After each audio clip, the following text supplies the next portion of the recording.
اگر آپ ایک خاتون نیوز اینکر کو 20 منٹ تک ٹی وی پر خبریں دیتے ہوئے مستقل دیکھتے ہیں اور آپ کے ذہن میں کوئی گندا خیال نہیں آتا، آپ کے ذہن میں کوئی ہلچل پیدا نہیں ہوتی، تو آپ کو ڈاکٹر کو دکھانے کی ضرورت ہے۔ یہ میں نہیں کہہ رہا، یہ ڈاکٹر ذاکر نائک صاحب نے کہا ہے، اور اب سے کچھ دیر پہلے میں نے یہ کلپ دیکھا ہے اور اب تک میں اپنا سر پیٹ رہا ہوں کہ اس پر کیا کہا جائے۔ ایک دورے کے اندر ڈاکٹر ذاکر نائک کس طریقے سے بیچارے ان کے ہاتھوں میں ایکسپوز ہو گئے۔ جو مذہبی پیشوائی پر لوگ ہوتے ہیں نا، ان کے ساتھ پھر غلط چیزیں منسوب ہونا شروع ہو جاتی ہیں۔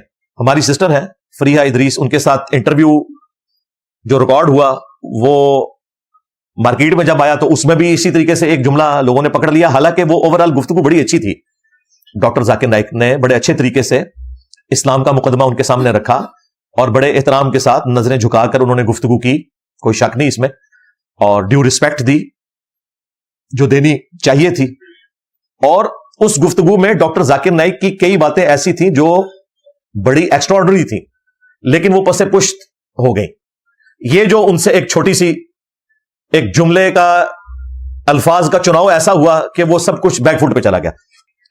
اور ہمارے جو بھائی ہیں اقرار الحسن حفظہ اللہ تعالی، انہوں نے بھی بڑی سخت گرفت کی۔ یہ وہ ساری باتیں 8 سے 20-25 سال پہلے بھی کرتے رہے، لیکن وہی بات ہے، وہ ابھی تک پاکستانی عوام کے ہتھے نہیں چڑھی تھی وہ باتیں۔ اس میں سب سے حیران کن بات یہ تھی کہ ڈاکٹر ذاکر نائک کہتے ہیں کہ میری 2 بیٹیاں، ایک چہرے کا نقاب کرتی ہے، ایک نہیں کرتی، اور میں بھی چہرے کے نقاب کو ضروری نہیں سمجھتا۔ یہ شروع سے ان کا موقف ہے، شیخ البانی کے ساتھ وہ ایگری کرتے ہیں۔ ہمارا ان سے اختلاف ہے، ہمارا موقف، ہمارے استادوں کا موقف یہی ہے علمی دلائل کے ساتھ کہ عورت کے چہرے کا پردہ بھی ہے، لیکن ڈاکٹر ذاکر نائک کا موقف یہ ہے کہ چہرے کا پردہ کرنا افضل ہے، اگر کوئی نہ کرے تو جائز ہے۔ امام خمینی جو اہل تشیع کے، ان کا بھی یہی موقف ہے کہ چہرے کا پردہ کرنا افضل ہے، اگر نہ کوئی کرے تو جائز ہے۔ تو ڈاکٹر ذاکر نائک نے بتایا کہ میری ایک بیٹی چہرے کا پردہ کرتی ہے اور ایک نہیں کرتی۔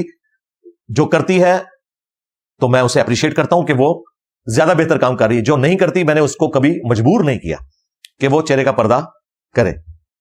بڑی اچھی بات ہے۔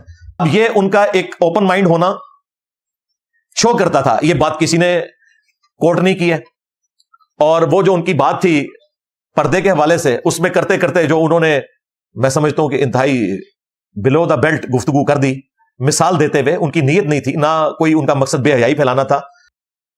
ڈاکٹر ذاکر نائک حفظہ اللہ تعالی کی جو اسلام کے لیے قربانیاں ہیں، انہی قربانیوں میں سے ایک بڑی قربانی جو ان کو غریب الوطنی کی زندگی سیدنا ابراہیم علیہ السلام کی طرح گزارنی پڑ رہی ہے، لیکن اللہ تعالیٰ نے ان سے بہت بڑا کام لیا۔ لاکھوں لوگوں نے ان کے ہاتھوں پہ اسلام قبول کیا ہے، ڈائریکٹلی یا انڈائریکٹلی، اور پوری دنیا میں نان مسلمز کی نظر میں بھی ایک علمی پرسنالٹی کے طور پر انہیں مانا جاتا ہے۔ باقی جو اختلاف ہے وہ اپنی جگہ،